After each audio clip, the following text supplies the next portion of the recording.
Okay, so what I want to do now is I want to start grouping the individual trails, right, and using them in combination with my copy stamping operation. Now, in order to group them into their trails, what I will be needing to do is I'll need to add attributes so that I sort of can filter them.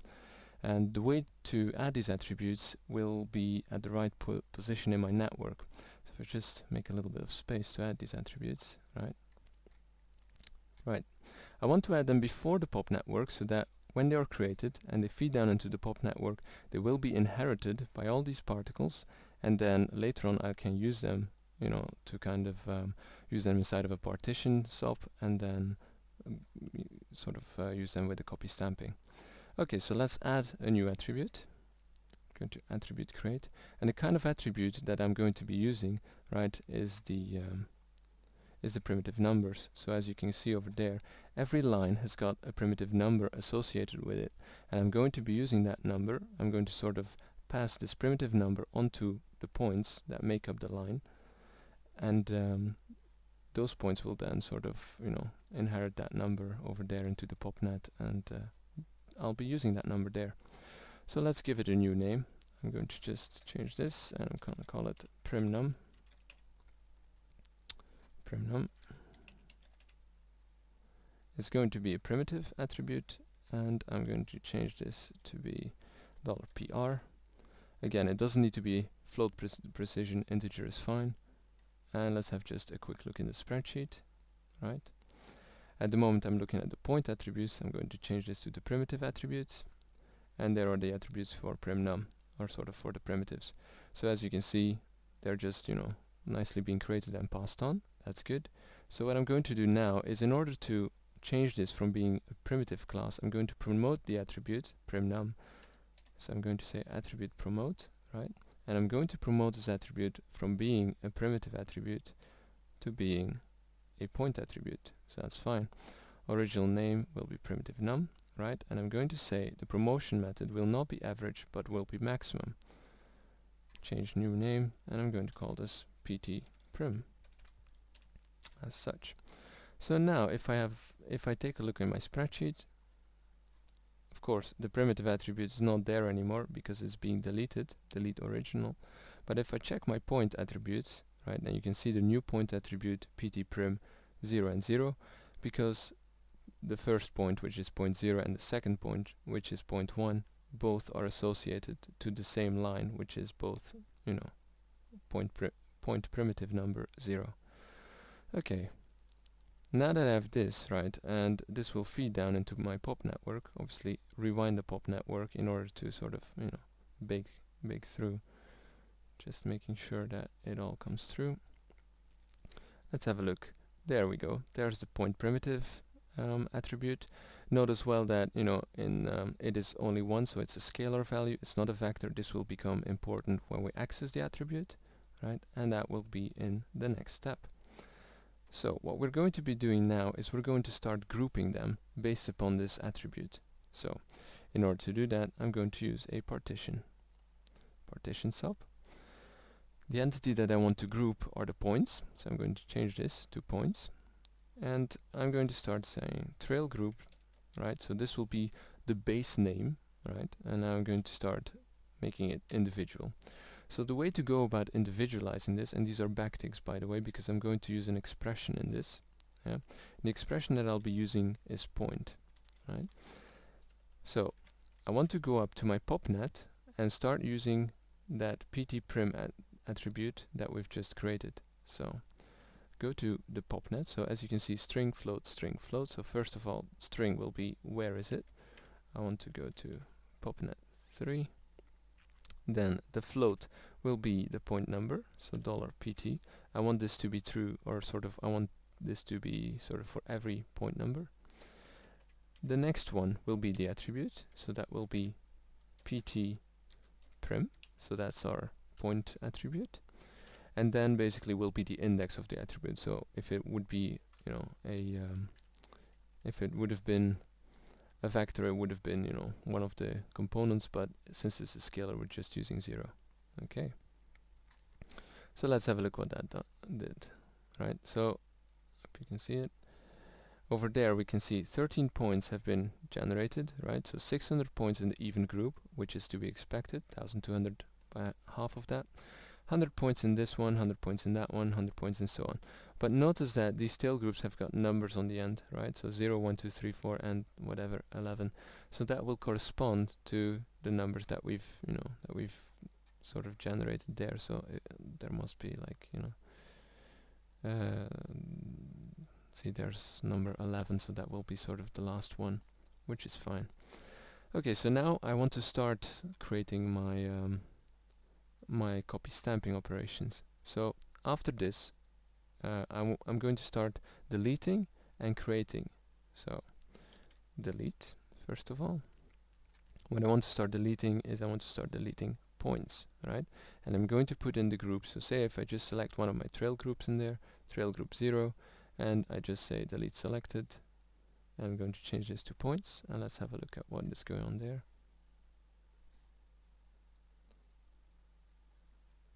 Okay, delete non-selected, so delete everything else, right? And as you can see, only that one is still there.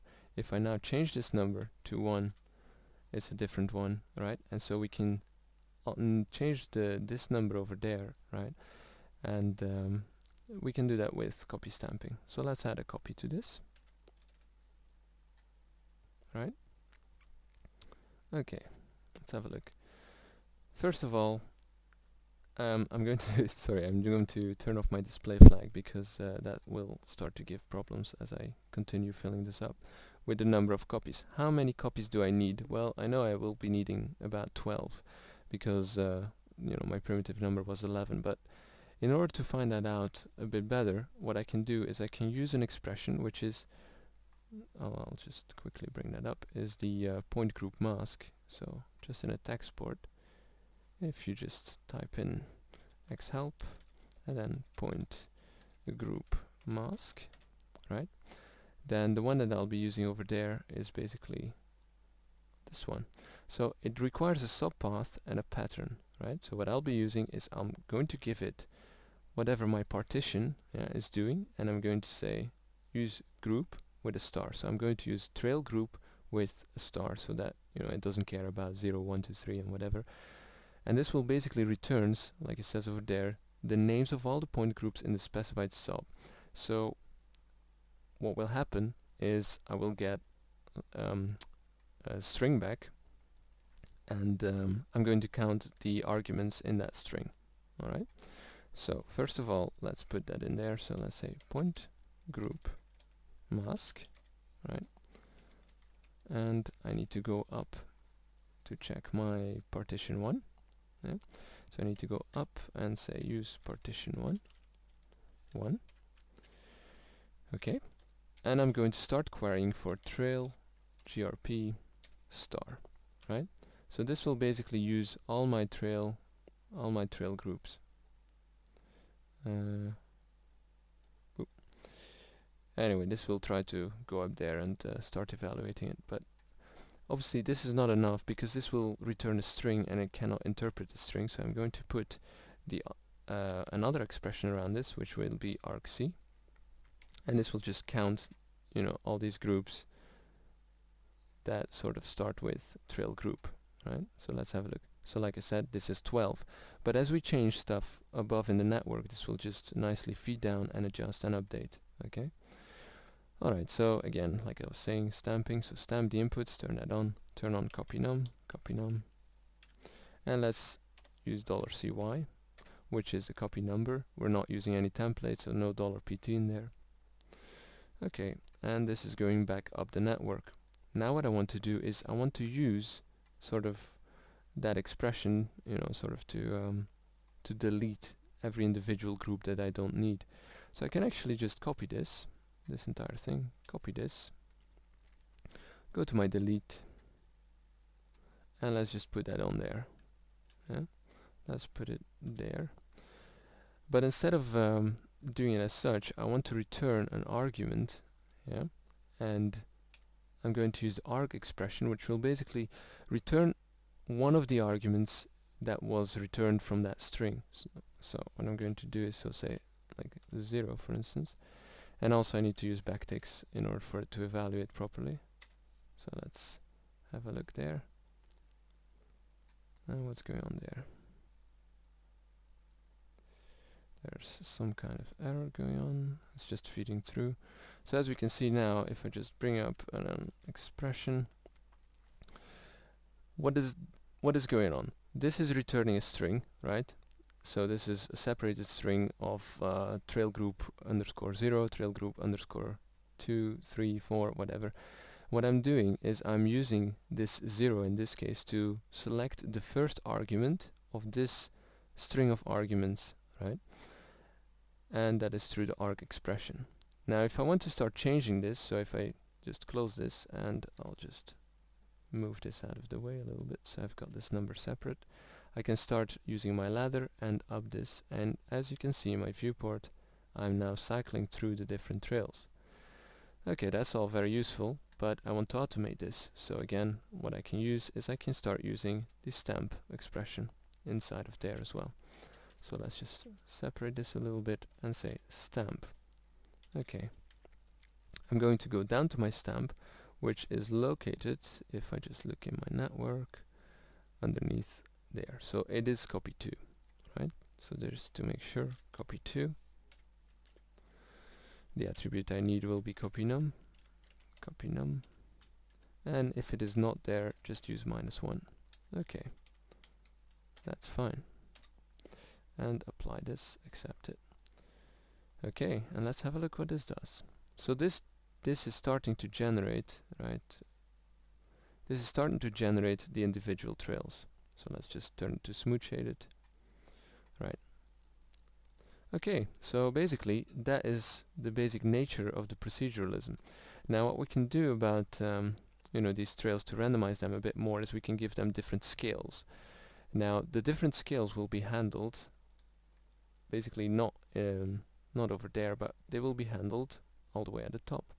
So what we can do is, for instance, over there we can give the points an attribute, which is a scale attribute. So just add a new point, go to the particle tab, there, particle, and let's change keep scale to add scale. So now we can add a scale there. So what I can do is just type in a random number based upon $pt, which is the point number.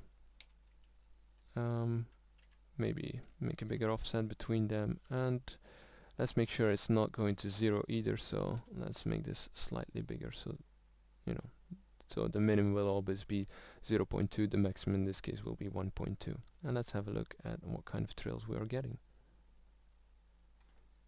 So let's just feed this down. Right.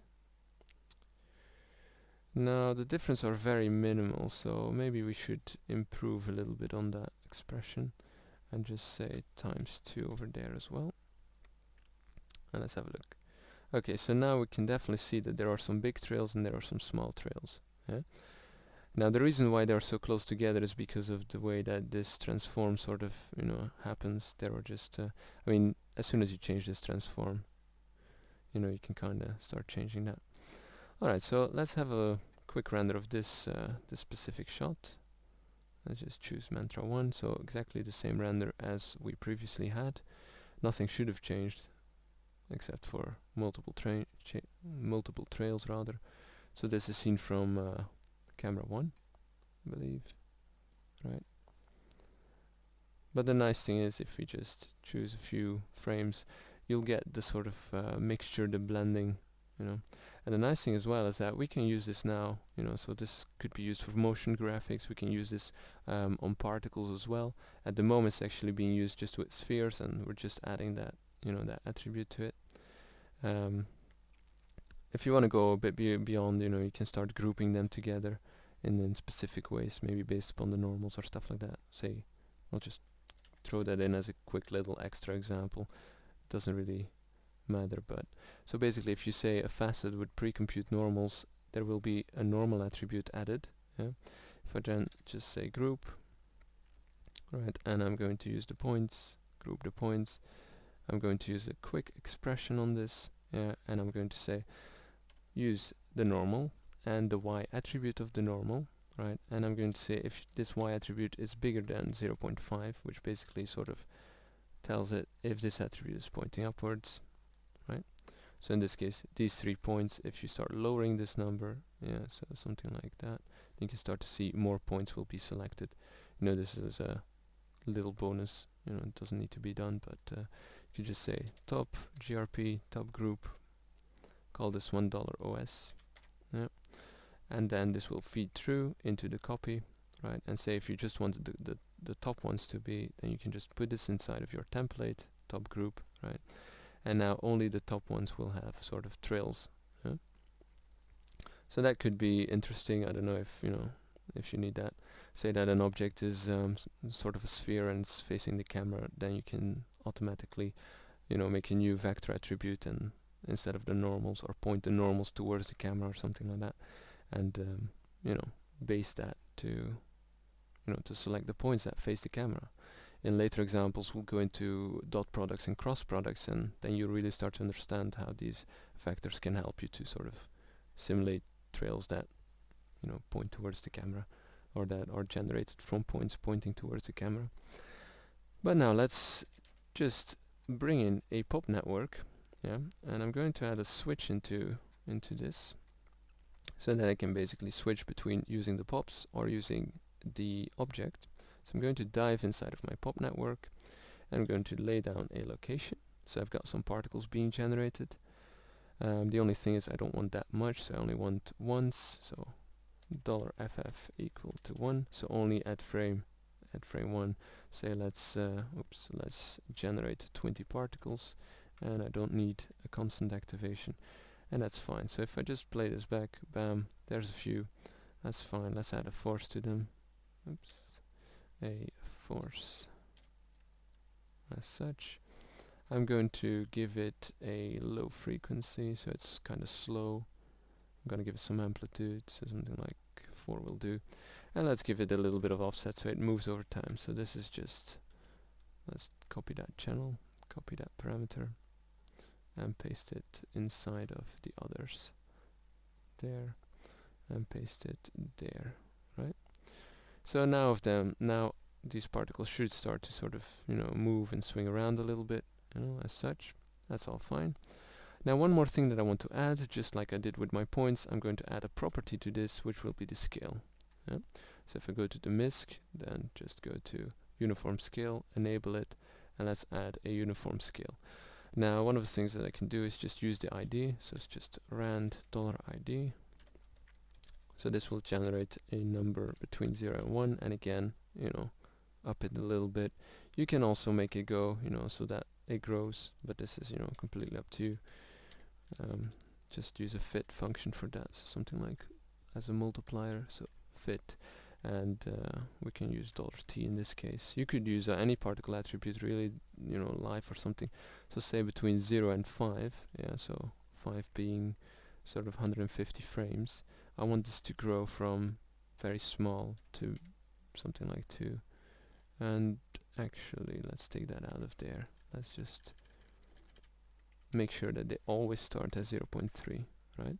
So if I just bring this up into an expression editor, the fit, right, will basically fit based upon $t. $t will be the changing parameter, and as it changes between 0 seconds and 5 seconds, yeah, this value will sort of go between 0 and 2. This will then be randomized, yeah, sort of based upon their idea, and then I'm adding, yeah, 0.3, so it never starts at 0. Okay, and let's output that to our system. So I'm going to tie my switch in there, and automatically, because the switch is, you know, set to 0, it will use the pop network. So let's have a look. Obviously the copy is kind of being a bit warning because it can't find the stop group, so let's delete that top group, and let's see.